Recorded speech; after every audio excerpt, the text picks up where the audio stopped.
You're listening to Season 5 of No Silver Spoons, hosted by Sarah Beth Herman. This season is a celebration of growth, resilience, and the kind of success that is built, not handed out.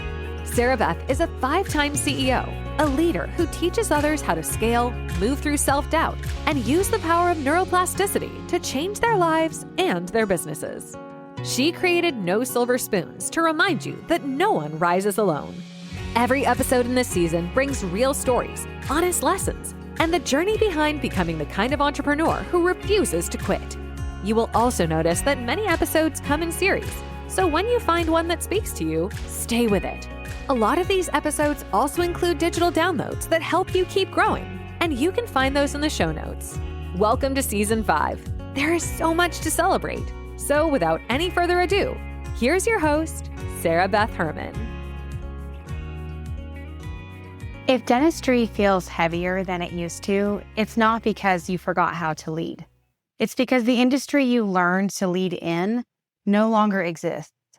And in 2026, dental leaders are being asked to run businesses that are more complex, more visible, more emotionally demanding, and more system dependent than ever before. The problem is not that dentistry is broken. The problem is that leadership has not been clearly defined for the environment that we are now in. Welcome back to No Silver Spoons. I am Sarah Beth Herman, and over the last 2 episodes, we've talked about burnout and the front desk crisis because those are the pain points dental leaders are facing most immediately. Today, we're zooming out. We're talking about the larger shift happening in dentistry in 2026. Why things feel harder, why what used to work feels less effective, and what leaders need to rethink if they want to build offices that last without losing their patients, their people, or themselves. This episode is about perspective, preparation, and leadership maturity. For a long time, dentistry was relatively insulated. Practices grew through reputation and referrals, and patients trusted providers by default. Marketing was simple. You just had an ad in the yellow pages. And when I first started in dentistry, that's what we did. Competition was quieter. Leadership was relationship-based and experience-driven. And offices, they ran on memory, loyalty, tenure, and personality. Doctors just simply led clinically. Office managers held the office together. Teams learned by watching and doing, and there was less documentation, fewer systems, and more reliance on that's how we've always done it. And for a long time, that really did work. But the container dentistry operated in has changed. Several major changes hit dentistry all at the same time. Insurance became more complex and less transparent. Patients became consumers, not just patients. And online reviews became decision makers. Technology advanced faster than training. Staffing shortages exposed fragile systems. And now AI and automation are part of everyday conversations. Dentistry did not gradually transition into this. It was pushed into it. And leaders are feeling the pressure of managing people, technology, finances, culture, and the patient experience, and all at once, simultaneously. This pressure is intense. I've had conversations just in this last week of people telling me about several different technology systems they have that are AI, and when they name the names of the company, they're literally using 5 different companies that do the exact same thing, and they don't even know it. The pressure is insane. You go to a convention and you hear about one thing, and then you go back home and you talk to a neighboring dentist and they're talking about something that sounded just like that, but might be better. And now before we know it, we're paying $5,000 a month in just technology that no one really knows if they're supposed to use. It's just the sales pitch was so good. How could it be bad? Here is the core shift that dental leaders need to understand. And while there's a lot of noise going on, let's start here. Dentistry has moved from personality-based leadership to systems-based leadership. That does not mean people matter less. It means people need better support. And in 2026, leadership is less about being the hero and more about being the architect. Architects design structures that hold weight. So if that's true, which it is, then transitioning that to leadership means our leaders now must design workflows, communication paths, training systems, accountability structures, support layers, and without everything living in one person's head. And I think that we've gone away from that because dentistry 20, 30, 40, 50 years ago, it could live in our minds. This shift feels uncomfortable, and a lot of that is because we've never done it before. Those leaders who built success through grit and memory are thinking, I remember it and I'm needed here. And if you do that, you're going to replace me and I'm not replaceable. But let me remind you that evolution is not failure. It is wisdom. Hard work has always been part of dentistry. The long days, the mental focus, the emotional care, that has not changed. What has changed is the hard work without structure that now leads to that burnout word, resentment, turnover, inconsistency. And this year, effort without systems is actually a liability for you. Leaders who try to outwork broken systems eventually exhaust themselves and their teams. Leadership, it now requires design, not endurance. I want to talk about AI for a minute. I just briefly touched on it, but I know it's lingering. I know that it's stressing you out. AI is not replacing dental teams, but it is changing expectations.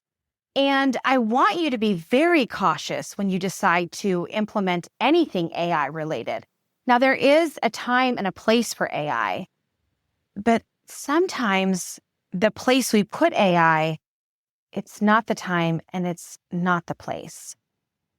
Patients are expecting faster communication. They are expecting clearer information and they are expecting a smoother process. And technology can help with efficiency, but what it can't do is it can't replace tone, empathy, judgment, and leadership presence.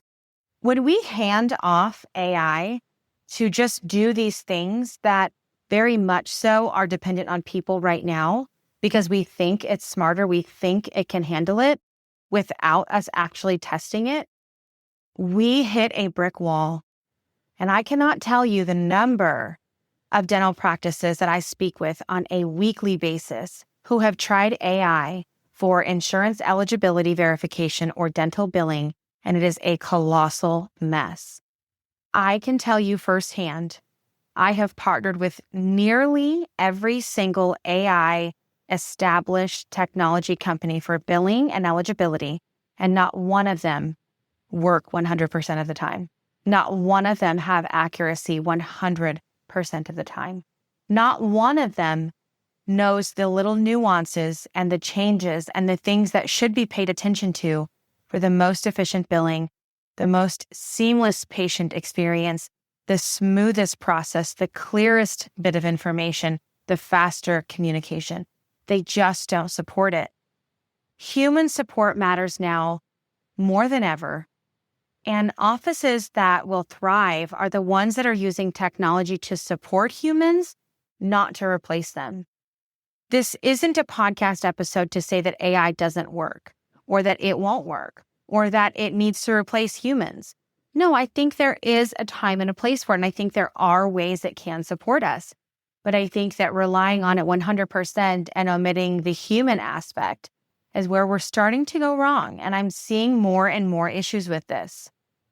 In 2026, I see leaders struggling with three main areas, and I want you to watch out for these in your own dental practice or in your own business if it's not in dental. Number one is decision fatigue. Too many decisions live in too few heads. We don't need so many decisions to make. We need to understand where the area of opportunity is and what the opportunity is that needs to fill the area. Two, emotional load. Leaders absorbing stress from patients, teams, and finances without the support that will get them through that. And number three, identity shift. Letting go of how it used to be while still honoring experience. This is not a leadership failure. It is a signal that leadership has to evolve. The dental leaders who feel steady right now are not doing more. They're doing things differently. They're documenting instead of remembering. They're delegating instead of absorbing. They're training instead of assuming. They're supporting instead of controlling. They understand that culture does not come from chaos. They understand that culture comes from clarity. When you want to scale your practice, it's not hiring more bodies or paying a higher wage to someone. It's establishing clarity in the standard operating procedures of your practice and understanding where you want to invest your money in. A key mathematical equation you could simply run is this. If you have a team member in your dental practice and they're making $20 an hour, and you do the quick math of $20 an hour times 2080, which 2,080 hours is full-time, right? We're paying someone roughly $41,000 a year. Now, if that $41,000 a year employee has no responsibility for increasing revenue in the practice, but all they're doing is something that has to do with getting information from insurance companies, which doesn't generate revenue for the practice, then you're effectively losing $41,000 a year. Let's say now, for example, you brought in human support, like dentistry support. And perhaps that service cost you anywhere from $20,000 to $30,000 a year, flat rate. No itemized charges, no different charges for different types of verification, just a flat rate. And that old employee, the previous one, who was being paid $41,000 a year to do insurance verifications, is now in charge of growing your schedule. And their goal is that they have to add $10,000 a month in added revenue. So now that $41,000 a year employee is worth $120,000 a year, effectively paying for the additional support you have and also growing the practice. You see, it's not about hiring more people, paying more people, all these other things. It's about doing things differently. It's about looking at it differently. How is the team you have contributing to a return on investment? This is why dentistry support exists. We're not a trend, we're not a shortcut, but we are a strategic response to where dentistry is going. We support dental practices in dental billing, insurance eligibility, phones, medical billing for dental. We do real training with real humans, real accountability, real systems, because leadership works best when leaders are not buried in admin. And our support, it allows doctors to doctor, managers to manage, and teams to breathe. It's not about replacing people. It's about building offices that can last. Here's a question that I want you to sit with. Is the way we are operating sustainable for the humans inside the office? If the answer is no, the solution is not pressure. The solution is redesign. There's a quote, actually. It says, "You don't rise to the level of your goals. Fall to the level of your systems." In 2026, systems are not optional. They are leadership. And if you want to prepare your office for the future without losing your values, start here. Audit where decisions live. Document what only one person knows. Reduce emotional overload. Add support intentionally. Lead with clarity, not fear. Dentistry is still very meaningful work, but it requires modern leadership. All right, let's pause here for our That's Good moment. In every episode here at No Silver Spoons, we always go over our That's Good moment, where we recap the highlighted parts, the most important things we want you to take away from this episode and bring into your week. The 3 things I want you to carry with you from this episode are that, number 1, dentistry has changed, and that does not mean you failed. It means leadership must evolve. Systems are not cold. They are compassionate. They protect people and culture and consistency. And number 3, sustainability is the new success metric. If your office cannot sustain the humans inside of it, something needs to change. If this episode helped you see the bigger picture more clearly, resources and more context for today's conversation in the show notes. And if you're interested in being a guest on No Silver Spoons, you'll find that information there as well. Be sure to check back for bonus episodes, and if this podcast has been helpful to you or your team, please rate, review, and share it. That support helps this message reach leaders who care deeply about doing this work well. You can also find us on several social media platforms. We love supporting you and your team, and we are always sharing leadership conversations that matter. I'll catch you on the next episode. Thank you for joining today's episode of No Silver Spoons with your host, Sarah Beth Herman. If this conversation gave you something real to take into your life or your work, stay connected by following the show, rating, and subscribing. You can learn more about Sarah Beth's work in the dental industry at dentistrysupport.com, where she leads a global virtual support company that has changed the way practices run their operations. You can also connect with her on her Instagram at mentor.sbh to follow her leadership teachings, her story, and the behind the scenes of a 5-time CEO who has dedicated nearly 25 years to helping teams grow. Many episodes on this season come with great digital downloads that you can find in the show notes. And if you feel inspired to be a guest or share your own journey, there's a link there as well. Thank you for being part of Season 5. Your growth matters here.